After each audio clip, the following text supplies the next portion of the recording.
So the first title you saw was a little tongue-in-cheek.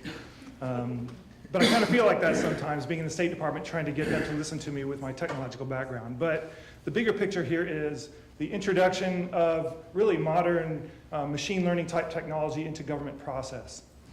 The State Department seems to be a really good example of how that's hard. My background is a little different. I studied physics. I was very interested in understanding how things in the physical world worked. I went in the direction of lightning.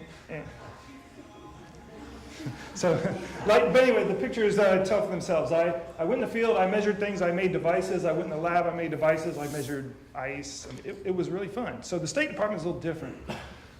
Department of State, Office of Foreign Assistance Resources is a budget office, and they are tasked with controlling the budget of USAID and state. My primary assignment was sort of data-oriented. The office had this idea that we would push data-driven decision-making by introducing data to our system. Now, the office itself, the bigger picture is that it was established in 2006 by Condoleezza Rice to sort of make foreign assistance more coherent. It's arguable if that worked. But ideally, they would have a process that they would go through sort of iteration and introduce policy, implement budgets, and measure what happened, and then repeat. My office in particular, or my project in particular, was these two products, which you can actually go and see online. The first one is a web-based indicator database and visualization tool. The second one is more internally oriented. It is a sort of pre-cooked business analytics platform for people who are making budgets to sort of look at the data and figure out what to do. But as a scientist, I know the world is actually really complex. And so when I look at things like graphing time series plots of one variable, or maybe a nice business analytics platform, I really worry. We're supposed to be fixing the world, and the world is really, really complex. So, can I think of something better than that? Now, just to illustrate complexity, I really love this. So the idea is you have really simple systems interacting in ways that you totally understand and producing phenomena you never could have guessed. The world is much worse than this. And we live in it. So how do we deal with that? How do we know how to respond to the world and control this complex system and lead it to a better direction? So the answer to that is really an iterative cycle of learning. And so, for instance, in a government bureaucratic setting, whoever's in charge might have an idea of what they need to do. Then through the bureaucracy, we create the policy. Then we implement it in the system. The system then evolves, and then it becomes something. And then we look at that, see what it is, and then replan. So bureaucracy is often seen as sort of a dirty word, but in reality, it's the system that humans have devised to manage complexity. And its value is that it allows us to distribute the work of dealing with the complexity to multiple people in a coherent way. But there is the question of what are its limits? How much complexity can it handle? So, of course, we always are augmenting the bureaucracy. It maybe started out as just people, but as technology has evolved, we've adapted the technology to our work process. And IT, of course, is the one we all know of. There's IT everywhere. I think they spend $60 billion a year. But recently, it's been data. You must hear it all the time. Data, data, data. And so, me too. So, but how do we use the data? And that's now the emerging thought that's being pushed into the space of what everybody hears, which is now we have to do something. And to do something, you have to know how to do it. And there's a toolbox that we call data science, or toolkit. And some people really know how to use it, and then some people really sort of know what they want fixed but don't know how to use it. So we have this problem of getting the data scientist. And so this in particular is two ways to look at data science. One is as a method of scientific inquiry, and another as an engineering toolbox to solve problems.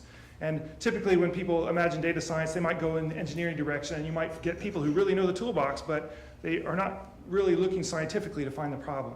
So this goes into what is sort of the trendy topic of data science, which we call artificial intelligence. And artificial intelligence, I went to some talks recently where people like to talk about what's it going to become when it wakes up. But in reality, it's a toolbox that we're using with technology. The reason it's so good now is our machines are much better.